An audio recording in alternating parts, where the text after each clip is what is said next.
Lige nu der er vi ved at lave en fedtreduktion på maveområdet.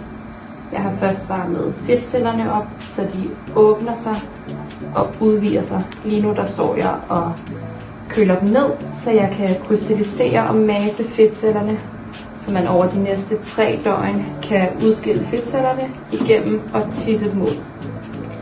Vi måler kunden før og efter vi starter med at lave behandling, og de fleste taber sig mellem 1 til 2 cm på første behandling.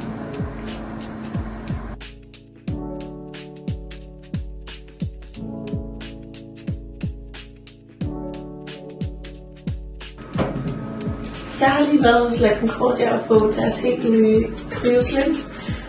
Jeg har allerede på første behandling tabt 2,5 cm rundt om maven, og det er jeg så taknemmelig for.